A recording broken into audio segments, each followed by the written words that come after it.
Le moteur cale, puis plus rien. La panne invisible des voiliers. Vous voulez naviguer l'esprit tranquille, sans panne moteur imprévue? Alors regardez cette vidéo. Un moteur qui cale sans raison apparente, des filtres qui vont se colmater en quelques heures. Dans cette vidéo, on va parler bactéries. On va parler bactéries selon votre situation. Est-ce que vous êtes avant de partir en grande croisière? Est-ce que vous êtes déjà en grande croisière? Ou est-ce que vous êtes sur un temps d'hivernage du bateau? Dans cette vidéo, on va également parler d'aspects préventifs, d'aspects curatifs et puis de tests pour savoir où votre réservoir en est par rapport à la bactérie.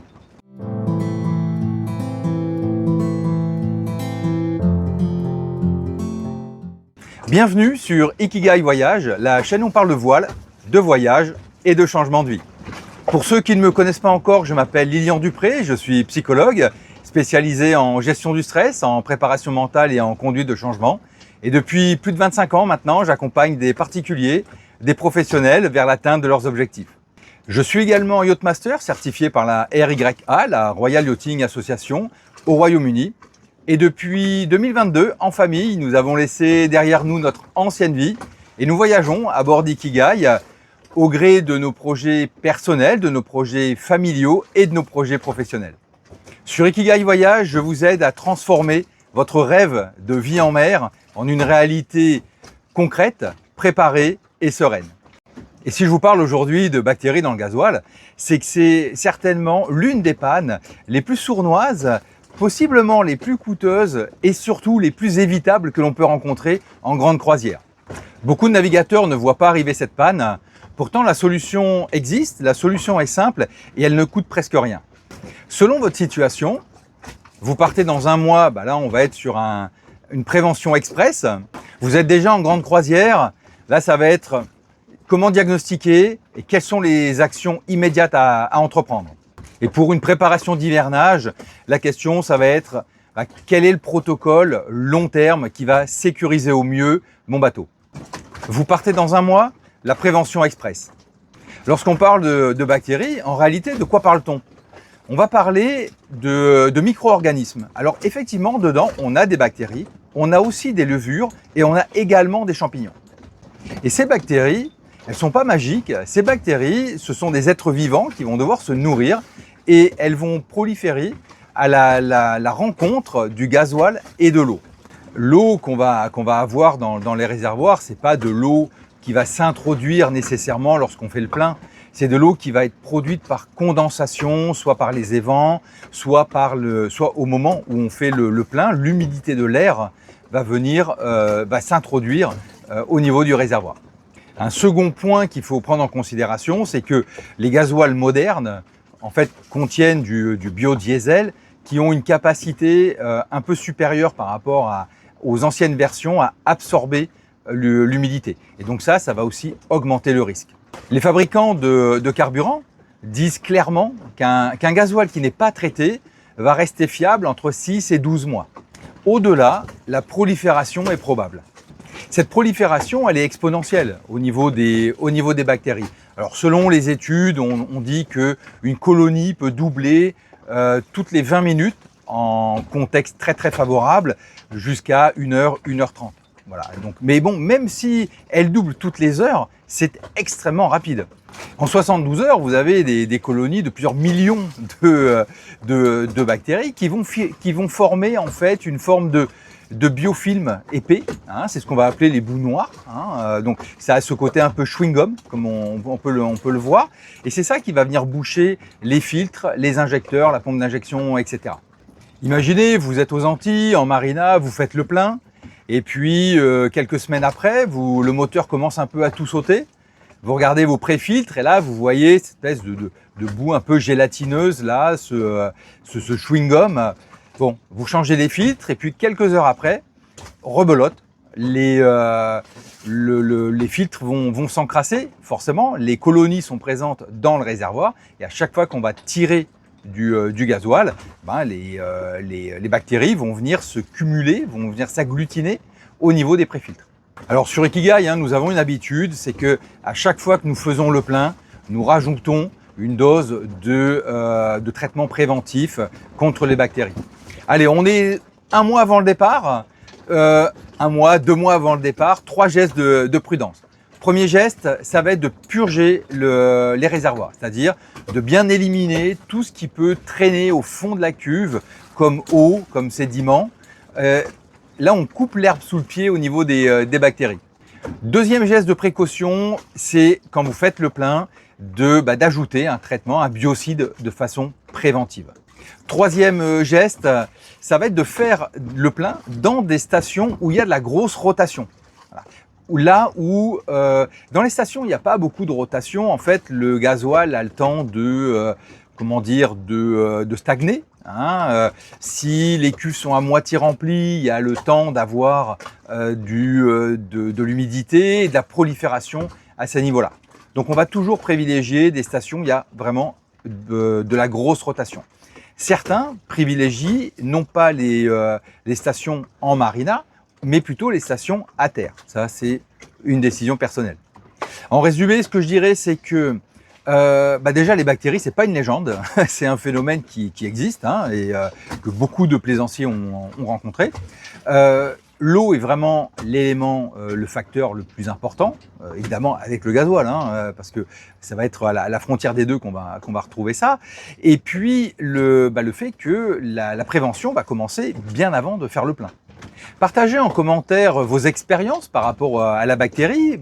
Partagez en commentaire vos processus, vos procédures, vos protocoles pour protéger votre circuit de carburant. Vous êtes déjà en grande croisière, diagnostic et action immédiate.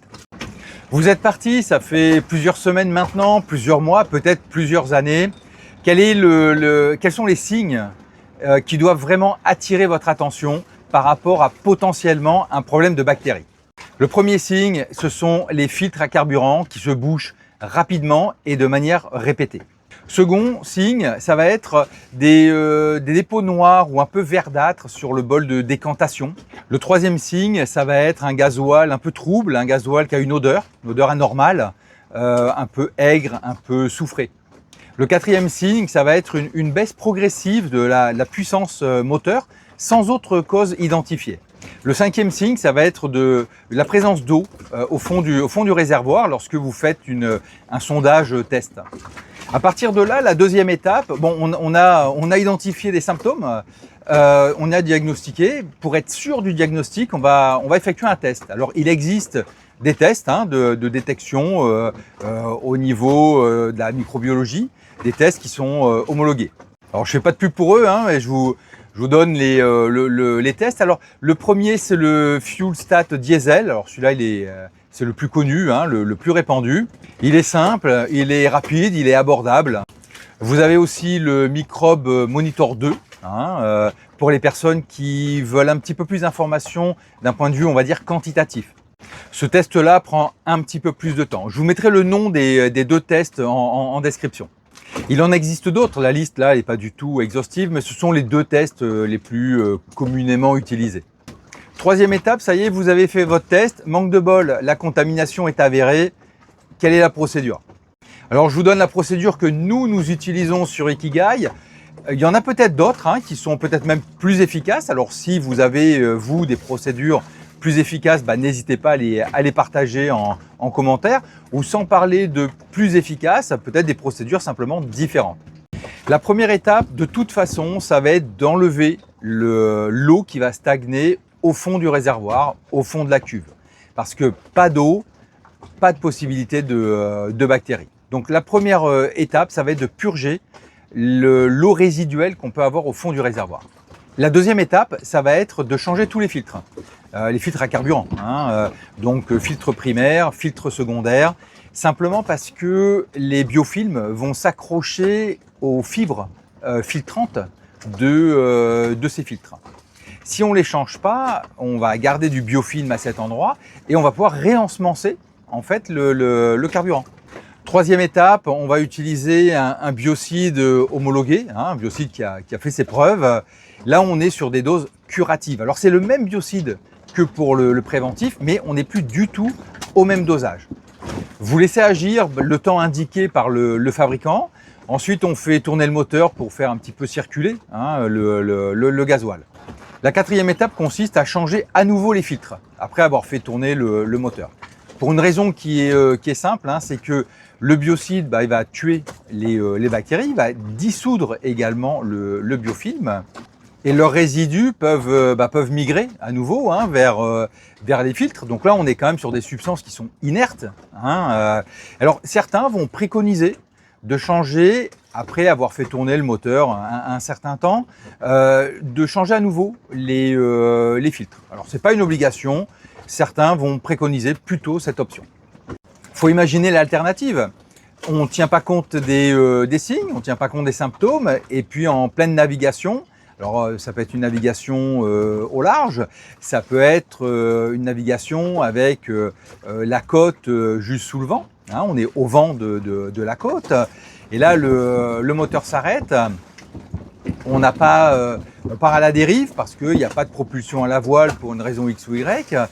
Bon, ça peut être compliqué, ça peut nécessiter une demande d'assistance, ça peut compromettre un projet et ça peut possiblement coûter beaucoup d'argent.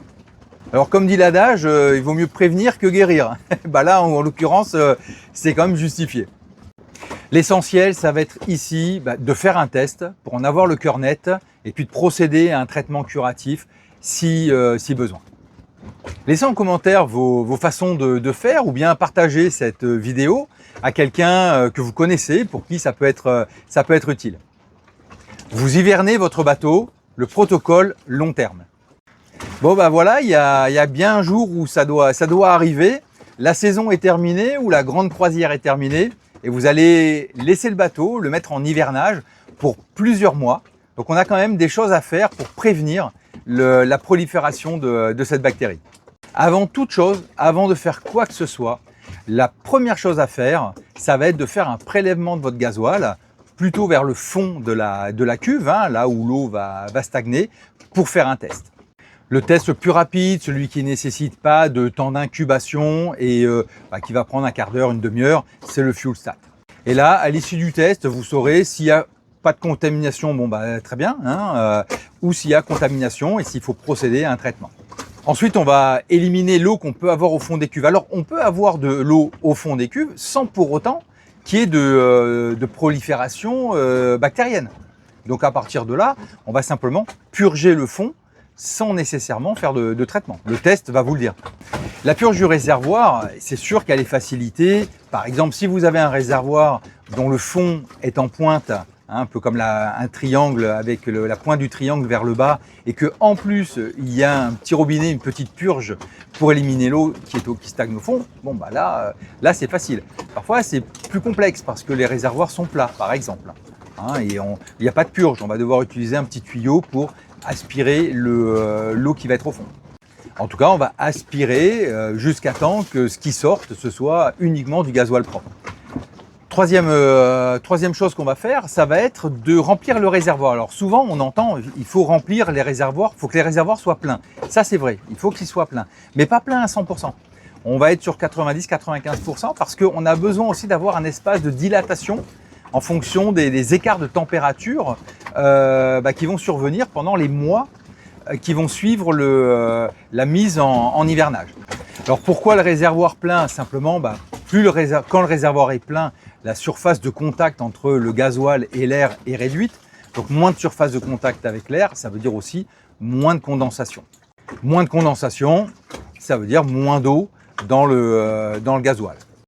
Et pourquoi pas 100% de remplissage? Parce qu'avec la chaleur, le carburant va se dilater. Donc on a besoin d'avoir quand même cet espace de dilatation. Comme nos tuyaux de remplissage de gasoil ont de gros diamètres, le fait de remplir complètement la cuve et de laisser l'air uniquement dans le tuyau permet d'avoir un espace de dilatation et en même temps une surface de contact air-gasoil assez réduite. Pendant votre remplissage, vous allez en profiter pour rajouter une dose de biocide à titre préventif. Donc encore une fois, c'est le même biocide, mais dans des quantités moindres que le traitement curatif. Et pour rappel, j'en ai parlé tout à l'heure, mais voilà, c'est toujours une sage précaution que d'utiliser du gasoil qui vient de stations qui ont une forte rotation pour éviter justement d'avoir un gasoil déjà contaminé. Au niveau du biocide, dans un traitement préventif, ça ne sert à rien de surdoser le produit. Ça peut même être contre-productif. Donc respectez simplement la dose prescrite par le fabricant. Une fois le biocide ajouté, on fait tourner le moteur 5-10 minutes de manière à répartir l'ensemble du produit dans la totalité du circuit d'alimentation. La cinquième étape, elle consiste à changer les filtres. Filtre primaire, celui du décanteur, et filtre secondaire, celui du moteur. Alors souvent, cette étape, elle est reportée à la mise à l'eau. Voilà. C'est intéressant de le faire en amont pour éviter toute forme de contamination. Et la dernière étape, ça va être pour certains, alors ce n'est pas une étape obligatoire, mais certains le font avec avantage, c'est de plonger dans le réservoir un absorbeur d'humidité, un absorbeur passif d'humidité. Alors à titre d'exemple d'absorbeur, on a l'Aquafighter. Donc le procédé il est simple, vous le faites descendre par le tuyau de remplissage, vous le gardez maintenu avec un petit cordon pour pas qu'il tombe dans le fond du réservoir, et lui va faire son travail d'absorption de l'eau qui va être en suspension ou présente dans le gasoil. Et puis ensuite évidemment il faut penser à l'enlever une fois que l'hivernage est terminé.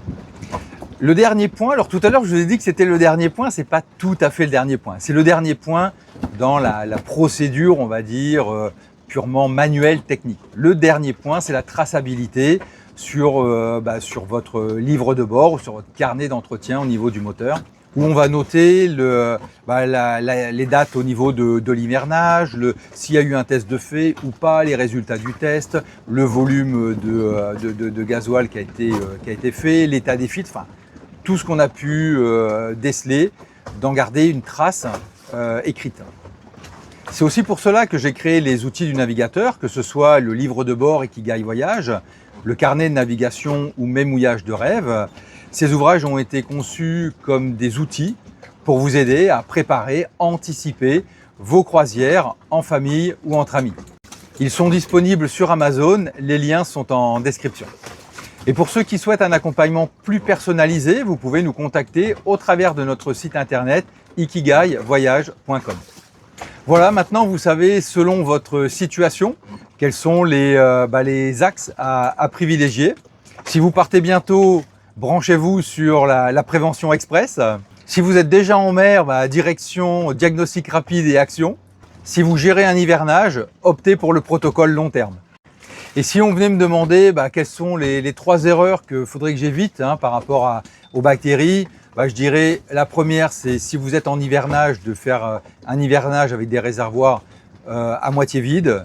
La surface de contact avec l'air va être importante, donc la condensation va être importante. Je vous dirais aussi, il faut éviter de faire le plein dans des stations où il n'y a pas des grosses rotations. Et puis, je dirais, ne pas respecter le dosage préconisé par les fabricants par rapport au biocide. Et si cette même personne me demandait quelles sont les habitudes que j'ai intérêt à mettre en place, je lui dirais toujours privilégier une source fiable en termes d'approvisionnement, faire des traitements préventifs et puis purger régulièrement le fond de ces réservoirs. Abonnez-vous à la chaîne, chaque semaine je partage des contenus pour vous aider à préparer, anticiper vos croisières en mer. Si ce sujet vous intéresse, vous pouvez retrouver d'autres vidéos sur le même thème dans notre playlist Sécurité, décision et responsabilité du skipper. Si cette vidéo vous a plu, si elle vous a intéressé, si elle a été utile pour vous, pensez à la partager, c'est ce qui aide le plus la chaîne. Et moi je vous dis à bientôt pour une prochaine vidéo.